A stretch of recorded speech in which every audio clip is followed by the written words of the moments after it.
வணக்கம். இந்த திராவிட கும்பலோட பார்ப்பனிய எதிர்ப்பு அப்படின்னு பார்த்தோம்னா, பார்ப்பனியர்கள் அப்படி என்ன பண்ணாங்க? இவங்களுடைய பெண்களை கை பிடிச்சிருக்காங்களா? இல்லை இவங்ககிட்ட பெண்கள்கிட்ட அத்துமீறினாங்களா? இல்லை இவங்க குடும்ப பெண்களை பாலியல் பலாத்காரம் அந்த மாதிரி ஏதாவது செயலை செஞ்சாங்களான்னா எதுவுமே இல்லை. ஆனால் திராவிட கும்பல் சொல்கிற ஒரு காரணம், பார்ப்பனர்கள் ஆங்கிலேயருடைய ஆட்சி காலத்தில் அரசாங்கத்தோட முக்கிய பொறுப்பில் இருந்தவங்க பார்ப்பனர்கள். அவங்க இந்தியாவுக்கு எதிராக பிரிட்டிஷ்காரன் கூட சேர்ந்து பிரிட்டிஷ்காரனை தவறாக வழிநடத்துறதுக்கு காரணம் பார்ப்பனர்கள் அப்படிங்கிற ஒரு குற்றச்சாட்டு இருக்கிறத நம்ம பார்க்குறோம். சரி, அப்படி பார்ப்பனர்கள் அந்த மாதிரி வேலையை செஞ்சாங்க அப்படின்னா, ஆனால் உண்மையான குற்றச்சாட்டு அதில் அது வேறு காரணம் இருக்குது. அப்படின்னு பார்த்திங்கன்னா, இந்த ஜமீன்னு சொல்லுவாங்க. இப்போ கோவை மாவட்டத்தில் ஜமீன் சொல்கிறாங்க, திருநெல்வேலி மாவட்டத்தில் நாட்டாமை சொல்கிறாங்க. இந்த மாதிரி இந்தியா முழுவதுமே அவங்களுக்கெல்லாம் ஒவ்வொரு ஏரியாவுக்கு ஒரு பேர் இருக்குது. அவங்களுக்கு என்ன வேலைன்னு கேட்டிங்கன்னா, அவங்க கண்ட்ரோலில் 20 கிராமம் 30 கிராமத்தை பிரிட்டிஷ் அரசாங்கம் விட்டுருந்தது. அவங்க அந்த கிராமங்களை பூரா வரி வசூல் பண்ணி பிரிட்டிஷ்காரனுக்கு தான் கொடுத்துட்டு இருந்தாங்க. அதாவது பிரிட்டிஷ்காரனுக்கு ஒரு ஏஜெண்டாகவே அவங்க வேலை செஞ்சாங்கன்னு சொல்லலாம். அப்போ இந்த பார்ப்பனை ஏற்றவங்க அவங்களுக்கு ஏற்றுக்கணும். ஆனால் அவங்கள பற்றி இவங்க பார்ப்பனருக்கு வாயை திறக்கிறதில்ல. சாரி, திராவிட கும்பல் இந்த ஜமீன்களை பற்றி வாயை திறக்கிறதில்ல.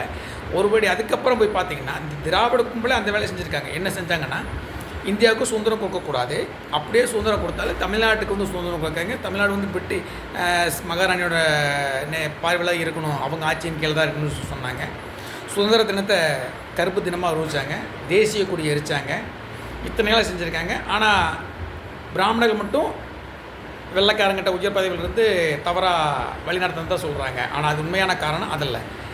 அவங்களுடைய திராவிட கும்பலுடைய மெயின் நோக்கமே இந்து மதத்தை அழிக்கணும், கிறிஸ்தவ மிஷினரிகளுடைய கைக்கூலியத்தான் அந்த திராவிட கும்பல் வேலை செஞ்சுட்டு இருந்தது. அவங்கக்கிட்ட ஒரு பெருந்தொகையை கூட இவங்க வாங்கிக்கலாங்கிற சந்தேகம் எங்களுக்கு இருக்குது. அதனால தான் இந்து மதத்தை அழிக்கணும் அப்படிங்கிறதுக்காக இவங்க கையில் எடுத்த முதல் ஆயுதம் பிராமண எதிர்ப்பு.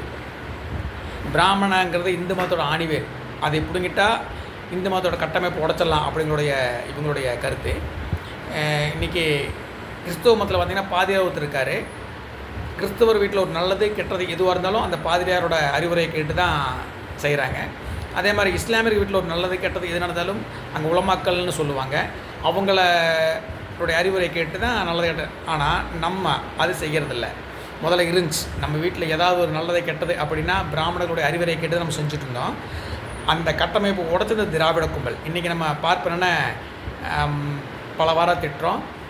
பார்ப்பனை அவனுக்கு தேவையான காலங்களை அதாவது தவறான காலங்களை குறித்து தரதாவது நேரங்காலத்தை அவனுக்கு தரமாக பயன்படுத்திக்கிற அப்படிங்கிற மாதிரிலாம் நம்ம சொல்கிறோம்.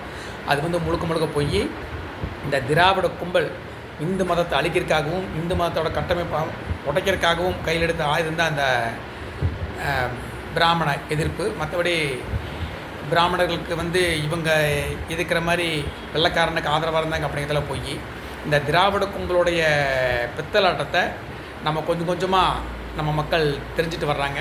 இந்த 10 வருஷத்துக்கு முன்னாடி இருந்த நிலைமை இன்றைக்கி மாறி இருக்குது. இன்றைக்கி நெட்டில் எல்லா விவரமும் இதில் பெரியார் என்னென்ன பித்தலாட்டம் பண்ணார், கேப்மரத்தம் பண்ணினார், அவர் இப்போ பிராமணனுக்கு எதுக்காக ஏன் வேலைஞ்சார் அப்படிங்கிற முழு விவரமும் நம்ம தொலைவி கொஞ்சம் கொஞ்சமாக எடுத்துகிட்ருக்கோம். இதை முழுசாக எடுக்கும்போது இந்துக்களிடையே ஒரு விழிப்புணர்வு கண்டிப்பாக வரும்.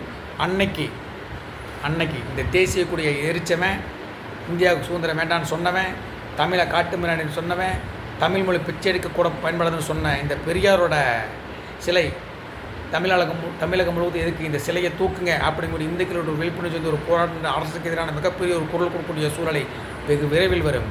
ஜெய் ஹிந்த்.